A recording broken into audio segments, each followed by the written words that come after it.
asalaamaaleykum wa rahmatullah waa Codice de la Strada bon dama annoncé woon ci sama page YouTube fan yii nii danaa def benn vidéo ci véhicule yi nga xam ne automatique la mooy oto yi nga xamante ni boo koy dawal amul frictionné embrayage amul tamit di dugal ay vitesse ay premier deuxième troisième quatrième am na ñoo xam ne yàgg nañoo dawal oto mais loolu xamuñ ko musuñ ko dawal boo lañ ko joxee première fois dañuy jaaxle di leen wax di rek amul jaaxle moo gën a yomb sax daanaka boo xoolee. yi nga xam ne manuel la am na ñuy wax ne moo gën a jafe mais bon seconde mais man moo gën a yomb waaw léegi nag danaa def exemple ci ñaari oto ñu ngi ci benn 406 boo xam ne automatique la boîte baa ngi nii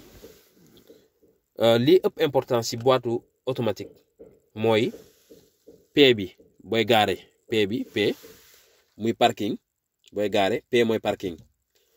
R mooy rétromarche mooy arrière booy arrière ci R nga koy def ak D mooy drive mooy booy dawal ci anglais la drive mooy booy dawal léegi boo ñëwee ci suuf ci pédale yi moom ñaari pédale lay am du am ñett comme oto yi nga xam ne auto manuel la moom day am accélérateur kii mooy accélérateur bi ak frein nga xam ni benn tànk rek mooy manœuvrer beneen tànk bi dañ koy sànni ci àll bi gis nga benn tànk fi ma ko teg nga xam ne yoonam neewul ci liggéey bi su ma nekkul di accélérer maa ngi freiné moom ñaar yooyu ngay def da ngay accélérer wala nga freiné rek léegi li ngay def mooy bala ngaa def dara da ngay bës frein bi ndax di contact ma contacté léegi bu fekkee dama nekk foo xam dama ba war a arrière R dama koy indi ci R gis nga mi ngi ci R su may teggi sama tànk oto yu bari boo teggee sa tànk rek mu jóg commencé arrière su may teggi sama tànk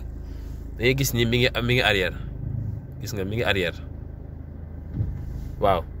léegi su ma arrière ba war a départ ma daal di koy yóbbu ci D bi muy drive gis nga xëcc naa ko ci D bi da ngay xëcc rek mu ñëw am na yoo xam ne dañuy am poignée bi day am bouton dinaa leen ko woon ci beneen oto bi mais bii amul bouton da ngay xëcc rek wala nga pousse léegi su ma kiiyee su ma bësee su may yëkkate sama tànk mu avancé daal dem waaw nga xam ne yow moom booy accéléré ni muy changer vitesse automatiquement la koy def moom oto bi mooy intelligent ba nga xam ne day xam li ngay daw dugaloo la vitesse boobu nga xam ne bi nga soxla la lay jox par rapport ak beneen oto bi beneen bu dee manuel bi moom vitesse bu ne yaa koy dugaloo sa bopp ndax booy daw lu bari pare def deuxième oto bi day riir mu bari mais kii moom du doxee noonu moom lépp loo ko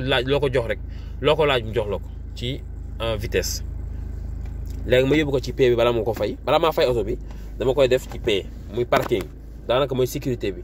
bu la neexee nga xëcc frein à main bi tamit waaw après nga fay gis nga moom daanaka nii lay fonctionner léegi ma dem ci beneen oto pour exemple rek waaw beneen oto baa ngi nii deuxième exemple kii moo gën a récent moo gën a bees par rapport ak bu njëkk bi moom boîte ma ngi nii xaw naa différent mais ba tey amul problème boîte bi dafa am benn bouton fii xaw ma nu may def bañ gis ko moo ko xëccee xanaa après moo leen ko ci pegg bi fii nii fi fu ma laal sama loxo bi fii gis nga am na bouton bu fi nekk